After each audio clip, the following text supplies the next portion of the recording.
You've heard people who seem a little paranoid, to be honest, talk about a coup.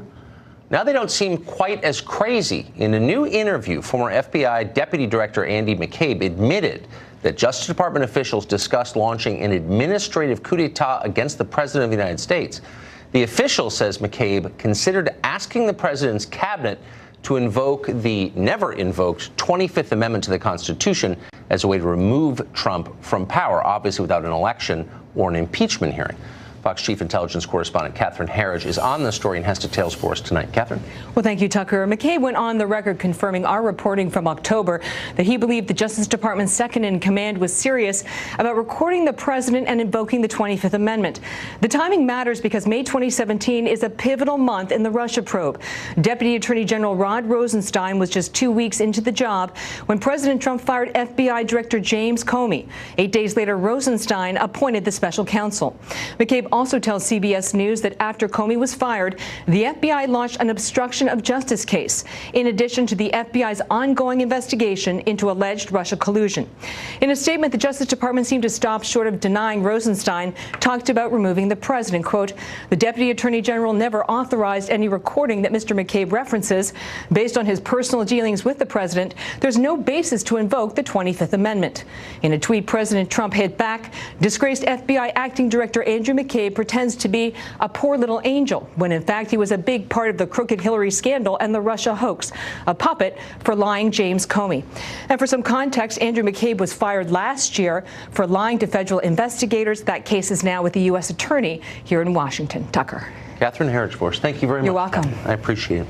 John Summers is a former communications director for Senator Harry Reid of Nevada, and he joins us tonight. John, thanks very much for coming on. You bet. So, take the party IDs off the players in this. Here you have federal law enforcement discussing removing a president without an impeachment or an election. That sounds like something that happens in a third world country, doesn't it? Well, it's something, and I'm not going to defend any one individual in this situation, because these are very serious conversations that they were having. But it does appear that those are conversations they were having. Yes. And those are based off of the Constitution, right? It's the 25th Amendment of the Constitution, which does act as a safeguard should we ever run into that situation. So, for me, run into what situation? Run into a situation where you where don't like the president or disagree with his Russia policy, or where you feel like the president is incapable of doing the job. And so I think I don't have a problem that they had these discussions. At the end of the day, they landed at no. And I think that's the important thing to remember. So the system worked the way it was supposed to as it relates to whether or not to remove the president. No, because if you find yourself as an executive branch employee disagreeing with the policies of the person for whom you work, you leave, you quit. And you can state so publicly if you want. You have the right to do that. What you're not allowed to do is try to take power from the one elected guy in the entire branch of government, because that's not democratic. It's the opposite of democratic. But that's what they tried to do. Agreed. But what you're saying is that they were considering it because they didn't like the policies. And I don't think that's the case at all. Why were they considering it? There's a genuine concern about how Russia was involved in the 2016 election. Okay, but so the amendment was written after Woodrow Wilson suffered a stroke in office and his wife wound up running the country. I guess she was a fine president, but we didn't want to repeat that. So this was specifically written, and every lawyer knows this, including the ones at the FBI, for a president who's incapacitated, not for a president whose policies you find repugnant or disagree with or don't. You know what I mean? Just because he's not a neocon doesn't mean that you can remove him from power. I agree. And again, I don't think that's what they were thinking about. There was big concern. Again, when you look at the timing of McCabe going into office, and again, he's obviously a flawed messenger in many ways, but when you look at the time that he was elevated to his position was right after James Comey was fired.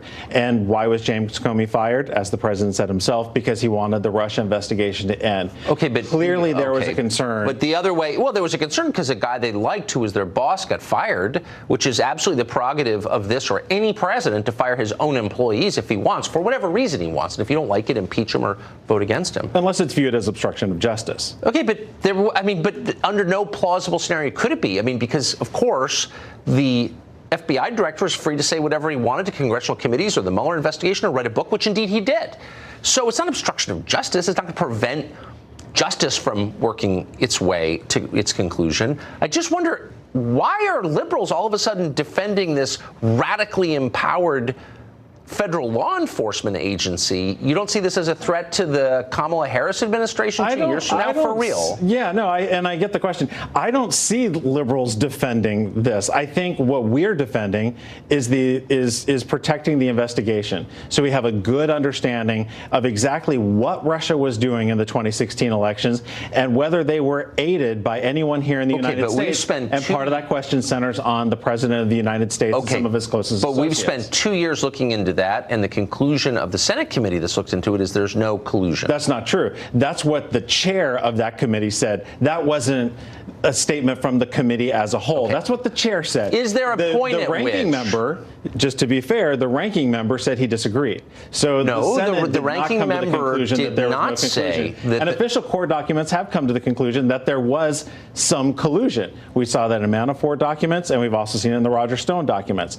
Whether that collusion rises to the president is the question. Okay, just for the record, there's no, quote, collusion with Russia in the Roger Stone indictments. Okay, no one has been indicted for colluding with anybody so far. Acting as a liaison between WikiLeaks on behalf of the Russians. But that is not, look, it's not a crime and it's not collusion. But leaving that aside, I just want to end on this. Does it really honestly, as a citizen, not bother you that a federal law enforcement agency discussed removing the President of the United States by non-democratic means for basically disagreeing with them and firing their boss? That doesn't bother you at all? The premise of your question, if that was the case, would bother me. That's not what that was about. Let's leave the last part off. Whatever it was about. I'm comforted by the fact that they had the discussion as provided by the 25th Amendment, and they landed on no. So again, it's like saying, I talked about killing my wife. I didn't do it. You know what I mean? And there's a difference. Like, I'm not a murderer. It's like, oh yeah, but you discussed it. What does that say about you? Something ominous, no? What it says, it's less about the people and more about the concerns they have about the president, who's trying to stop an investigation into his campaign. If he's got nothing to hide, he should have nothing to fear. Okay. Give me your email password if you've got nothing to. We'll talk about it off air. John, thank you very much. Thank you. In his 60 Minutes interview, McCabe admits that his attempt to undermine the president began almost immediately after his boss, Jim Comey, was fired. And it was, of course, due to Russia.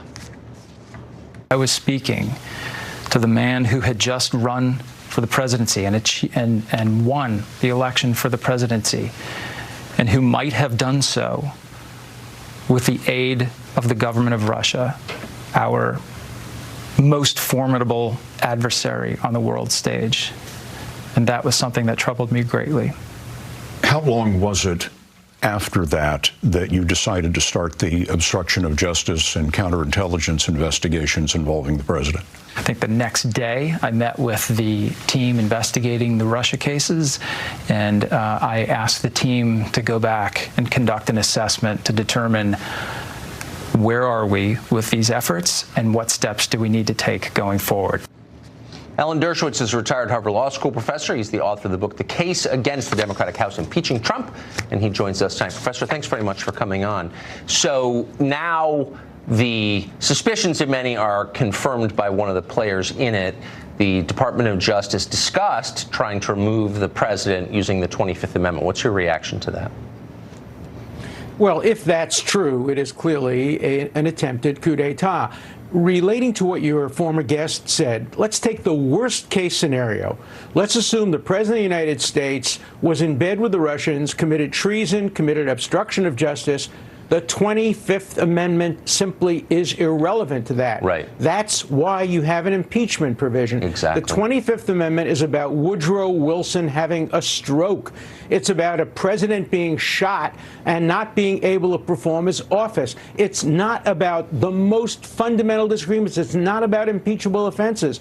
And any Justice Department official who even mentioned the 25th Amendment in the context of President Trump has committed a grievous offense against the Constitution.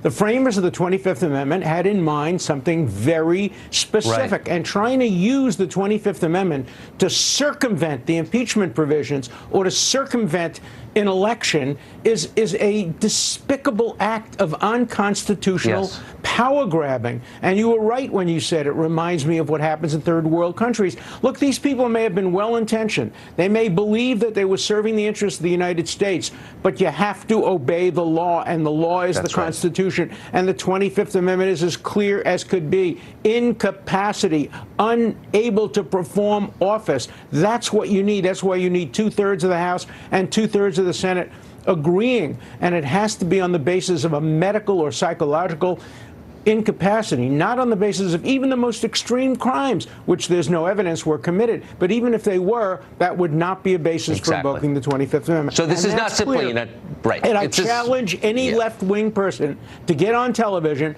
and to defend the use of the 25th Amendment. I challenge any of my colleagues who are in the get Trump at any cost camp to come on television and justify the use of the 25th Amendment other than for physical or psychiatric incapacity. I bet they're doing that right now. But this is an attack on our system, I would say, not just on the president. Alan Dershowitz, thank you very much. It's an attack on our system, and it's an attack on the Constitution. Thank you. Scary. We have an update for you tonight on language in the border security bill. One part of that bill says essentially that illegal immigrant families can pick up illegal immigrant children from federal custody, and that DHS will not be notified of that. Any language added to the bill is there for a reason, and the reason here is very clear. It will make it easier for children coming from Central America to be aided by illegal immigrants here in the United States. Now, this may be motivated by goodwill. We could debate it. But in effect, it creates a harmful incentive. It will encourage more children to make the long and dangerous trek up through Central America to the United States. We'll continue to stay on top of the details of this bill because they're worth paying attention to.